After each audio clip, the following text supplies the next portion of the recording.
All right, 25 minutes before 11 o'clock. Thank you for tuning in. Gosh, I got a little bit of echo going on here. We have an interesting topic right here. Every afternoon on Glenn Beck's program, he has a sponsor where they sell gold. And you're basically being asked to buy gold. And because gold is going to be the only thing that's worth anything one day is the premise of the commercials. And so all your paper money will be worthless and you'll be happy you have gold. And I'm thinking, well, why do they want my paper money then? The guy selling the gold, why does he want my money? And actually, I asked that before, and then I said, well, just because it's good. It's good to have gold. The early explorers, when you were in school, you were learning about the explorers. Gold was not the first thing that was always mentioned. It was always one of the things, but they always looked for spices, remember? Oh, yes. Spices for sure. And silk. Oh, silk was top of their list. Silk and spices, and gold was on the list, but so was salt. Can you imagine salt being hard to come by? Yeah, exactly. It was all over the ocean. How could they not see that? James Ledbetter is the editor of Inc. magazine. He's a contributor to The New Yorker, The Nation, The New York Times. He's got a book called One Nation Under Gold, How One Precious Metal Has Dominated the American Imagination for 4 Centuries. James, good morning. Thank you. What an honor to have you on our show. I'm very happy to be here. Where are you calling from? New York City. Nice. So trying to put the finishing touches on the September issue of Inc. magazine. Oh, nice. So we have had as a guest somebody talking about the book Battlefield Earth, and it's the L. Ron Hubbard book. I'm not going to talk to you about Scientology, but in Battlefield Earth, thanks. But in Battlefield Earth, these aliens are here to mine gold. And I was thinking, is gold important like for other civilizations too, or and if, to bring it back to Earth and to get away from fiction, is it true? I mean, is gold a standard of value everywhere on the planet, or do you have some people who couldn't care less about gold? Well, it has kind of varied over time. I mean, gold certainly has its history going back to at least as far as recorded history exists. It has been part of many religions, many rituals, certainly a store of value. I think it has a particular connection for Americans because of its role in our history. Gold is written into our Constitution. I think the gold rush of the middle of the 19th century really put the United States on the map economically and globally in a way that it really hadn't been. If you think about the early decades of the United States, we were a beleaguered former British colony, often in debt, often at war, whether it was the War of 1812 or the War with Mexico, and not much of a global powerhouse until you have this sudden eruption of wealth in the West Coast, that the value coming out of the ground. And I think that psychologically we still lean toward that time when we were kind of the center of the earth, and it's hard to get out of our DNA. Is gold intrinsically valuable? Well, it has certain qualities that make it valuable. It cannot be destroyed. All the gold that has ever been mined is roughly still here with us. You can shoot it into space, but I don't know why you would do that. But it is no longer the center of our monetary system, but it still has value. There's a lot of industrial applications for gold. People, as you mentioned in the intro, may choose to invest in it. But it is also true that when people talk about, I'm going to have gold when the apocalypse hits, good luck. I don't know where are you going to spend it? I mean, what are you going to do with it? You can't eat it. And it's really not clear to me that the caveman on the other side of the river is going to be interested in your gold. I don't know why he would be. But a lot of people still think of it as a kind of last ditch safety method. And as valuable as it is, like it or not, it is valuable. It has value.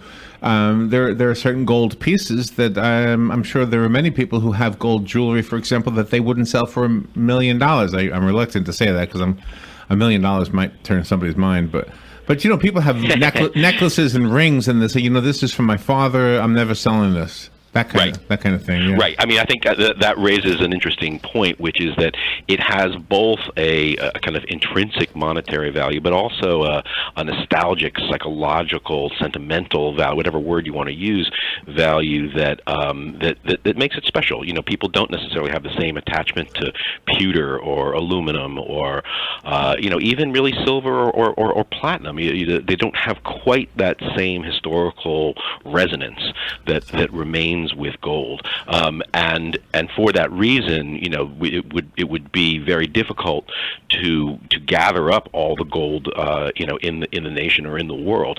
FDR tried it. One of the first things that FDR did upon taking office was two things: close every bank in the United States, and second, buy up all the existing gold in the form of coins and bullion and what have you in the United States. Now, the banks reopened, the healthy ones did anyway, within a few days or weeks. The prohibition against owning gold stayed on the books for 40 years. I think a lot of people forget. In the middle part of the 20th century, it was illegal for Americans to own gold as an investment. And one of the themes of, or one of the subjects of my book, One Nation Under Gold, looks at that effort to restore the ability of Americans to own gold.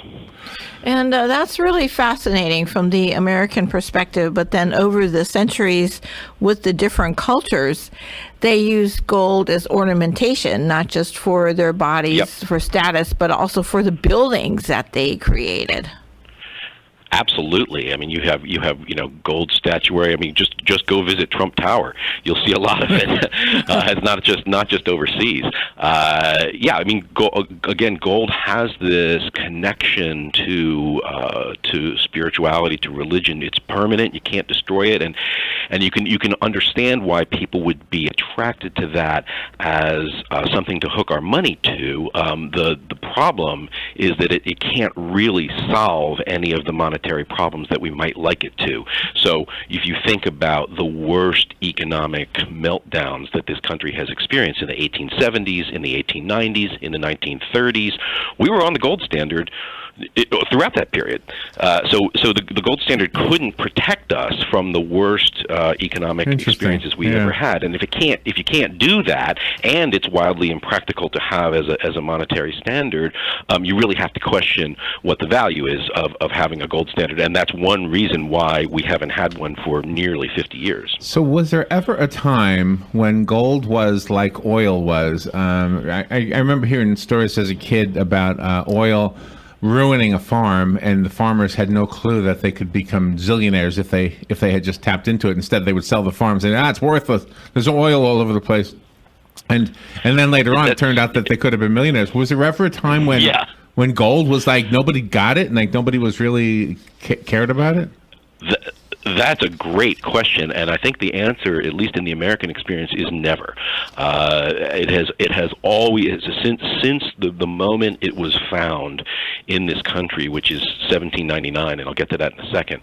It has always been a subject of kind of fascination and frankly greed and kind of what was called at the time mania.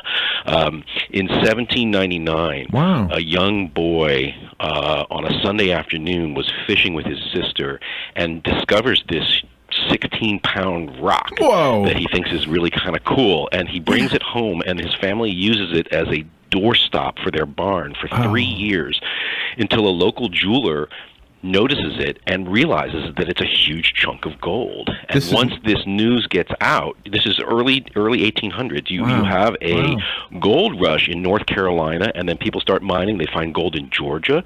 It was not quite as dramatic or as large a discovery as would later happen in California, but you do have hundreds of people working the mines in this area, and all of the gold used to prop up the dollar in the Philadelphia Mint in the early part of the 19th century was mined out of North Carolina. So it really goes back to the very, very early days of our republic. Oh my gosh. So I'm a little bit interested in the date here.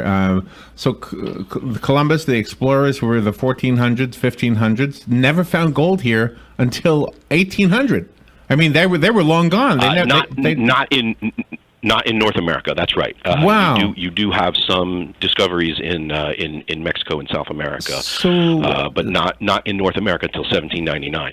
Yeah, I mean, for a long time it looked like the myths of El Dorado, et cetera, were just that. But you can make an argument that from 1799 on, there was something to those legends.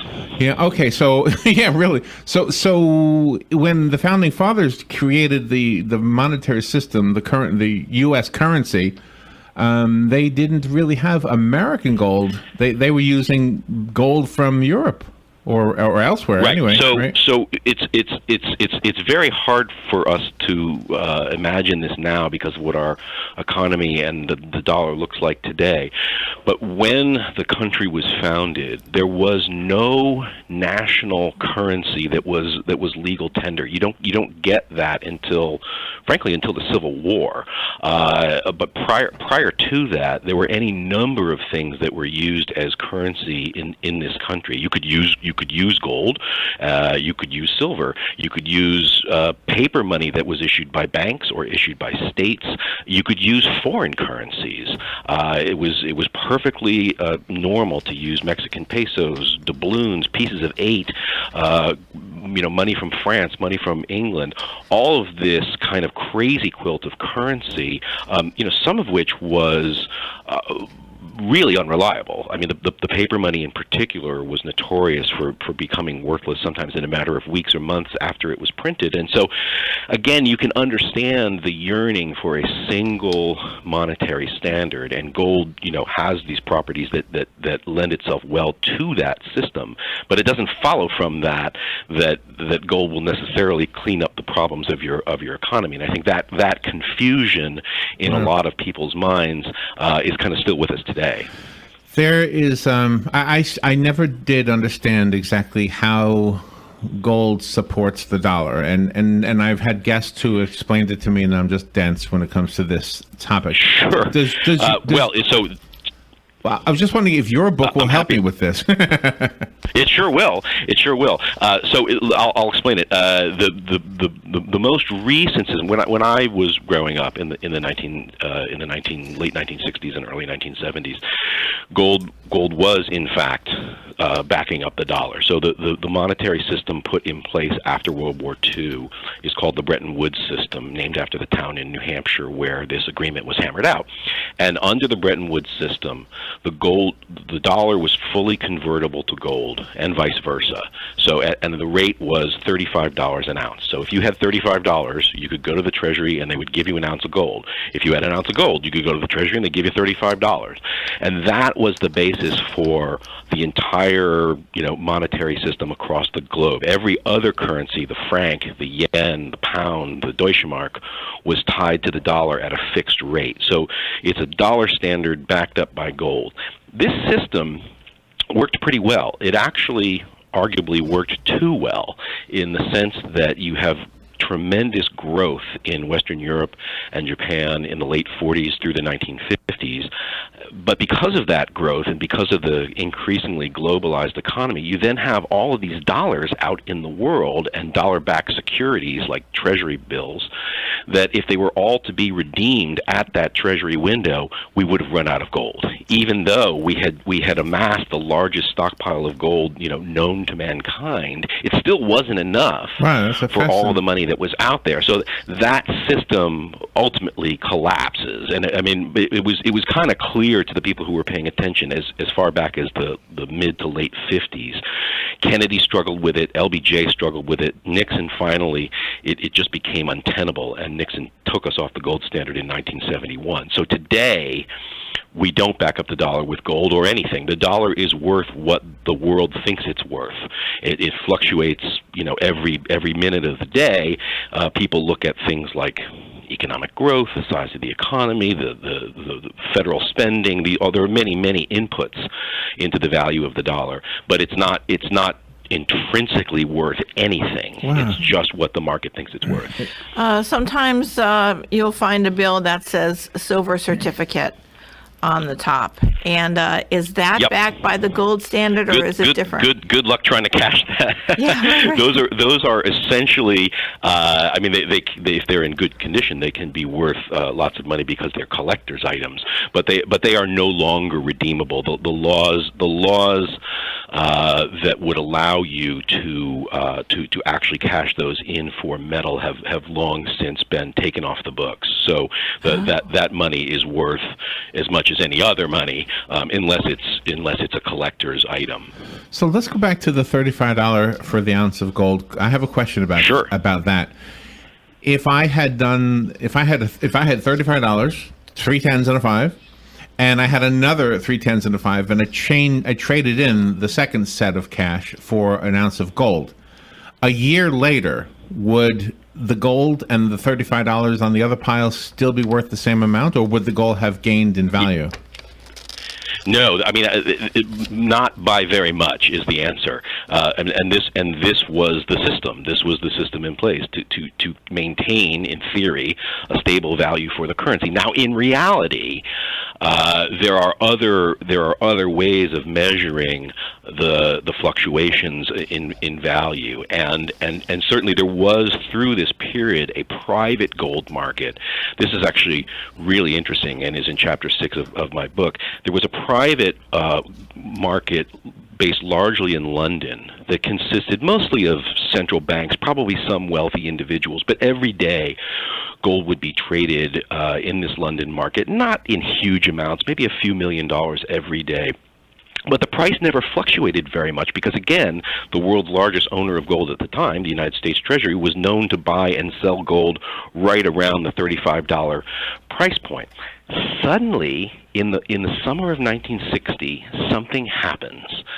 It's not really clear, and it can never really be known what started this, but you get this uptick in the rise of gold, and suddenly it's $35.25, $35.50, $36 an ounce. Right. And at some point, it becomes more logical, more economical for someone then to buy gold from Treasury, right, than to buy it on the private market. And this is a problem because, again, if everybody starts going to the Treasury window, there won't be enough gold there, and the government is panicked, and the Federal Reserve is panicked, and they basically create a system that kind of fixes the price in the London gold market so it doesn't get out of control. But this is the beginning of the unraveling of the system. The system, while it worked in certain respects, was ultimately untenable. Wow. because there was too many dollars out there, and not all the gold in the world could back it up. And that's one of the reasons why it wouldn't work if we were to restore it today. There are a number of reasons, but the same problem would obtain. There simply isn't enough gold to back up all of the value in a globally growing world.